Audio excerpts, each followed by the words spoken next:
मायूस है क्योंकि इन्होंने जो एक ट्रांजैक्शन की है वो मार्केट को पसंद नहीं आई, क्योंकि काफ़ी कैश ही अपना यूज़ कर रहे हैं एक रिलेटेड पार्टी ट्रांजैक्शन में। नितिन बता रहे हैं कि क्यों मार्केट इस चीज़ से खुश नहीं है। Nitin, good afternoon. तो अनुज, ये जो एलटीटीएस का जो ट्रांजैक्शन है एलएनटी के साथ, यानी जो बड़े पापा के साथ ट्रांजैक्शन हुआ है, उस पे काफ़ी सारे रेड फ्लैग्स आए हैं ब्रोकरेजेस के। देखिए, ये जो बिजनेस है एसडब्ल्यूसी जिसको कहते हैं, जो कम्युनिकेशंस का कारोबार है, जिसके अंदर ऑब्वियसली 5G की अपॉर्चुनिटीज़ हैं। एलएनटी ने ये अपना कारोबार x of defence business LTTS को बेचा है। कितने में बेचा है? तो करीब 800 करोड़ रुपए में इन्होंने बेचा है। और ये ट्रांजैक्शन के अनाउंसमेंट के बाद स्टॉक में आपको लगभग 5 से 6% की इंट्राडे डिक्लाइन दिख रही है, क्योंकि 4-5 रेड फ्लैग्स हैं जो ब्रोकरेजेस पॉइंट आउट कर रहे हैं।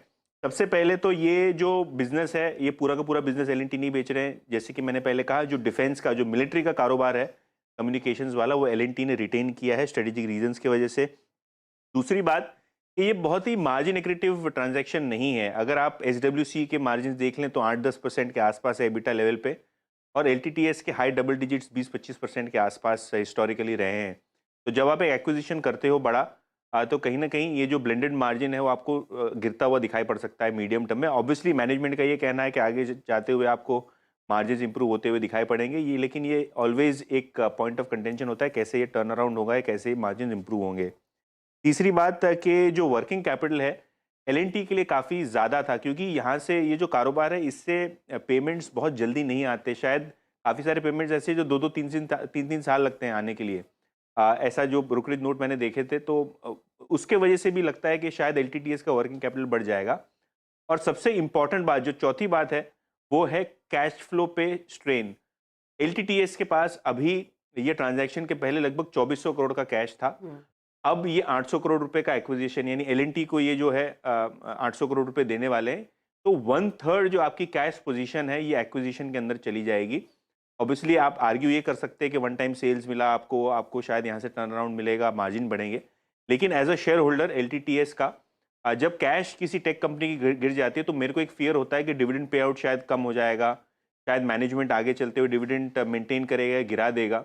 ऑब्वियसली मैनेजमेंट ने हर कंसर्न को एले किया है, हर कंसर्न के बारे में शायद उनके पास जवाब है, लेकिन शायद स्ट्रीट ये बिलीव नहीं करती है, और इसीलिए स्टॉक में आज 5 से 6% का दबाव है। बिल्कुल यतिन, शुक्रिया। 6% से ज़्यादा नीचे एल टेक, और उस दिन जब आईटी स्टॉक्स एक्चुअली अच्छा कर रहे हैं, तो राजेश जी, ये कितना नी जर्क है और कितना जेन्युइन रिएक्शन है मार्केट का, और इन्वेस्टर्स क्या करें? इस 6% डिक्लाइन को यूज़ करें बाय करने के लिए, या यहाँ पर लाइटन अप करें थोड़ा प्रेशर डालने के लिए मैनेजमेंट के ऊपर, और अगर वो खुश नहीं है इससे तो?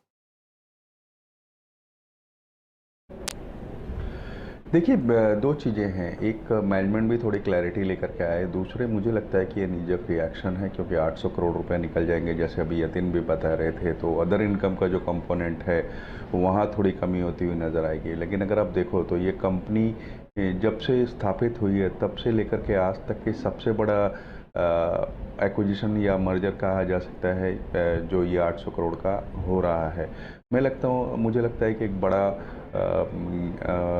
अपॉर्चुनिटी हो रही है इसमें। थोड़ा नीजक रिएक्शन है, क्योंकि बाज़ार में हमने देखा था स्टॉक को अच्छा खासा चलते हुए, रिएक्शन उस वजह से भी आ रहा है। तो थोड़ी और गिरावट आती है मौजूदा स्तर से, तो मुझे लगता है कि वहाँ पे खरीदारी करनी चाहिए।